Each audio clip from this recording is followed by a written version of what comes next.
This is the new Anambra state, where prudence and economy have become the hallmark of state business.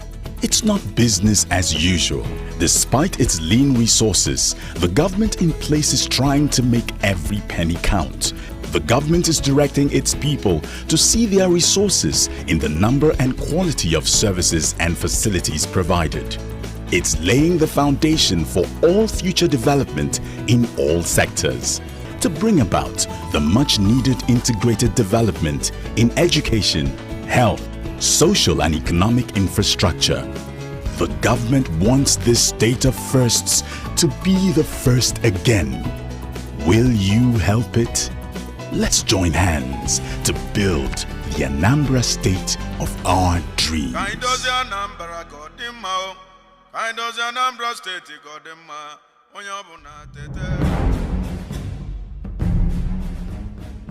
Dateline, March 17, 2006, Awka, Anambra State.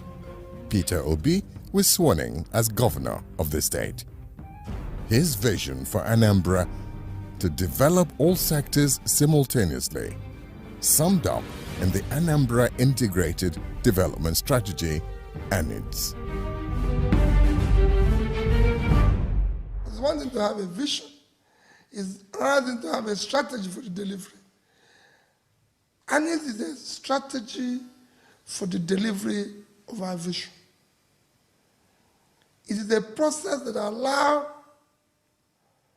us proper planning, budgeting, execution of the plan, supervision, and ensuring delivery of our plan.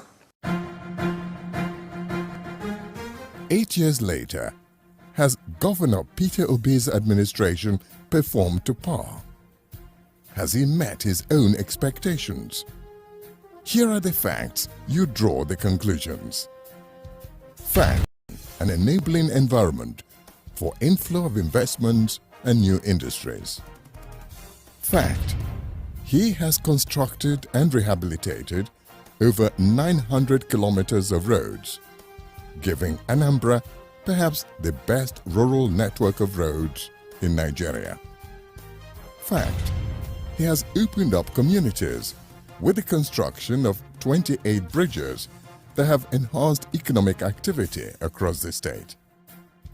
Fact, he has revamped the health sector with the construction of the Anambra State University Teaching Hospital and giving grants to missionary health institutions to enhance service delivery. Now, these institutions have gained accreditation. Fact, he returns schools to the missionaries and still funds them, which has influenced the rise in the standard of education in the state. Fact, he was the first to build 2 mini stadia in the state. Fact, he has built the first state secretariat since the creation of the state. Fact, he has helped light up Anambra, as it were, by distributing over 1,000 transformers throughout the state. Fact, he has cleared the arrears of pensions and gratuities owed by the state since 1996. Fact, he is building 2 major hotels and resource centers at Onitsha and Agulu. And the man is not yet finished.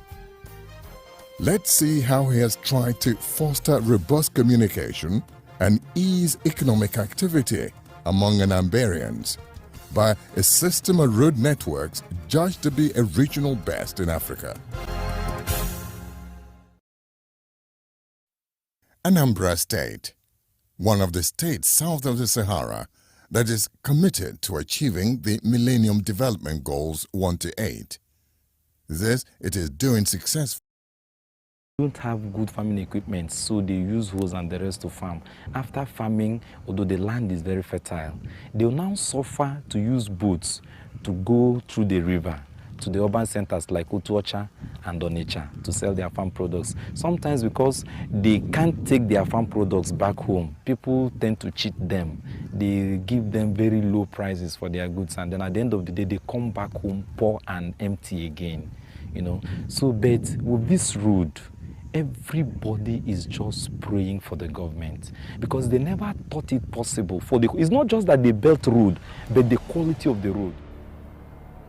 Aside from the bridge over Otupo River, the completion of the other bridge with stone pitch embankments in Orumba North has provided a link to various communities in the same local government. It has indeed provided a shorter link for the people of Orumba South, who would have had to travel over 90 minutes going through two local governments, Anyocha and Agwata respectively, to get to the state capital. Now with the road completed, the journey takes about 20 minutes. It is simply wonderful. We've never had it so good. And to go to Apo, from Apo to Agulezi-Chukwu takes you about 2 hours.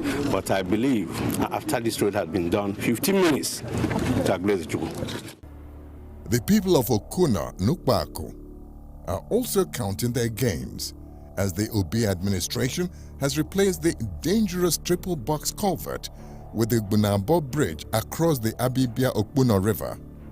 And with the height of the new bridge, the menace of floods on the road during the rainy season will no longer hinder them from their community. This road and bridge also connect communities in Oka North and Oka South. Normally, last 2 years, this place used to be a hectic area during the rainy season. But now, with this, people have been happy, feeling by the special grace of God within some years. Just of recent, I think last year, they can complete this one, reach here. The Northia Link Road in Njikoka local government provides passageway not only out to the Onitsha-Enugu Expressway without going through Oka, but also provides the road for students to go to school. There are still numerous major road projects ongoing in the state. The Agulu Bypass Road and Bridget project is earnestly under construction. The aim here is to replace the small bridge and dangerous curves on the road, which had in the past caused accidents with fatalities. These twin 105-meter, 12-meter wide bridges, including 2-meter walkways on either side, are being built at a height of over 20 meters, thus giving commuters a good view of the famous Agulu Lake. Because of the nature of it, it has so many bends. And for that reason, so many accidents used to occur from time to time. With this road, I think there will be a lot of improvement. There will be smooth movement of traffic. And I'm sure it will reduce that menace, that accident. Everything, we are more safe, even the main road, even the drivers, because the accident were there for a year. Just pray to God, say we'll get wise people in Nigeria now who know better. Due to the undulating nature of the terrain, and to further protect the road from being washed away during the rainy season, the line drains are being constructed on both sides of the 3-kilometer stretch. The Ozubulu Atani Road and Bridget project is underway with the 3 bridges on the alignment already constructed. This 12-kilometer road with various box culverts has retaining walls near the bridges to protect them from erosion. These people are mainly agrarian and will find this project, when completed, a huge relief from their present condition. Being washed away during the rainy season, the line drains are being constructed on both sides of the 3-kilometer stretch. The Ozubulu Atani Road and Bridget project is underway with the 3 bridges on the alignment already constructed. This 12-kilometer road with various box culverts has retaining walls near the bridges to protect them from erosion. These people are mainly agrarian and will find this project, when completed, a huge relief from their present condition. This road is one of the worst road or part in the Anambra State. But when we got the information that there's a plan to put the road in order, in fact, everybody was excited. We felt very, very happy. And I must tell you that this present government has done a wonderful thing. Very wonderful.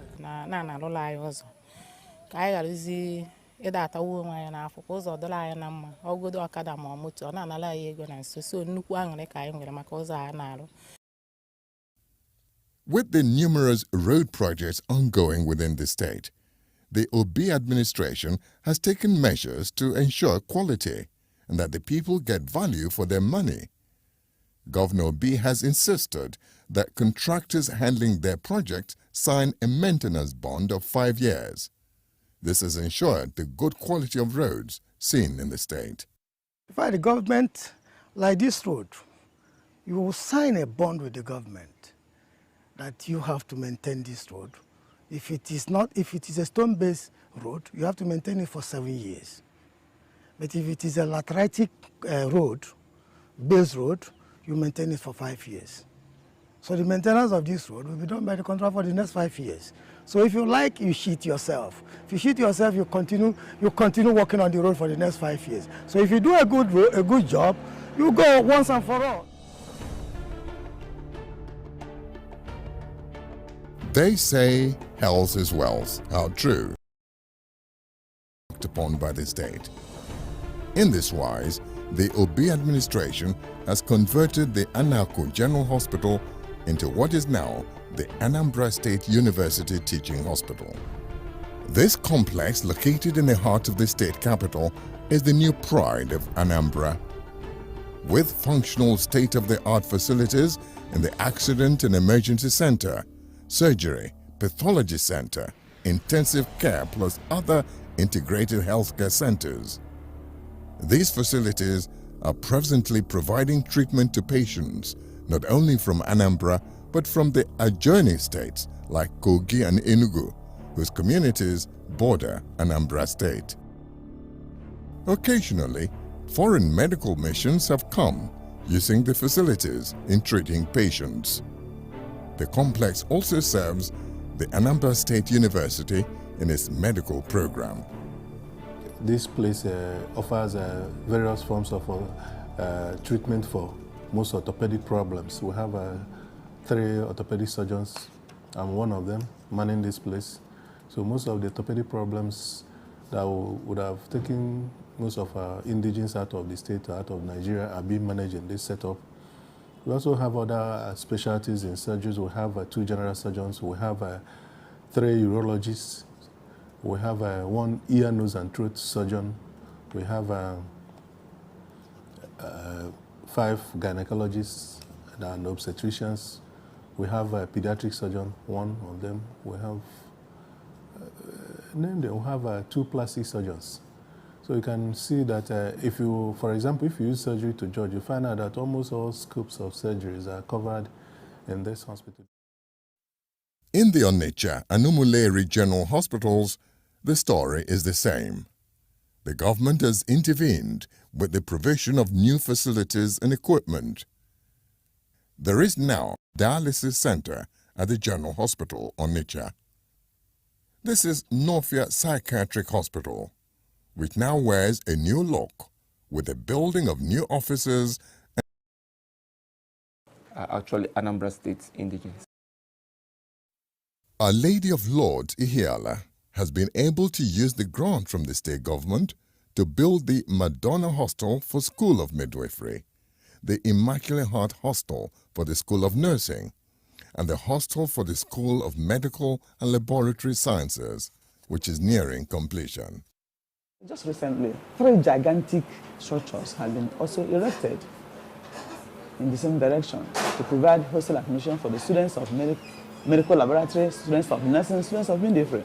And these have helped a great deal in promoting the school to the highest. In fact, the school is the best in the whole federation. The St. Joseph Hospital at Ezinnuku has built with its grant a general outpatient building wing and 2 hostels for the School of Nursing and School of Midwifery. Also, the state government has built the Dr. Winlow Heart Center. The people are looking forward to when the center will be fully operational and they can have the best heart care. Previously, people from the environment somehow, old place always weaken the interest of the people. They always want new places, and so being an aged hospital, people then were not that patronizing coming to assess their health here. But through the intervention of the government and the projects going on, it started creating interest in the hearts of the people. And if you go out and into the world, you can also see, even though the structures are not completely ready to render service to the people, but that impact of coming in of the government has already created in the minds of the people that something is going on and that will really help them. And they are coming, at least still making use of the old structures within. They are assessing their health. With funds from the state government, St. Charles Borromeo School of Nursing, Fege, Onitsha, is building a 4-story complex that will house the School of Nursing and its hostel. There's already loss of treasured values and discipline was as a result of government taking over missionary schools. The Obi administration returned 1,040 schools to the Catholic and Anglican missions. He also disbursed funds to each of these institutions for them to, on their own, upgrade their facilities for a better standard of education. Going around the schools, one can see the huge improvements in the facilities and amenities in these institutions. The Obi administration has also impacted positively on tertiary institutions. The Anambra State University, now called Chukwuemeka Odumegwu Ojukwu University, in its Igbariam campus, has benefited from this administration, as some of the faculties now have new blocks: the Faculty of Law, Agriculture, and the Department of Mass Communications. Not left out are some new quarters to house lecturers. The Obi administration has facilitated 2 new hostels being built by the Central Bank of Nigeria, and recently he doled out 5 billion naira to the institution for continued infrastructural development. This is the College of Agriculture, fitted with new classroom blocks, new laboratories, new male and female hostels, and the renovation has just started.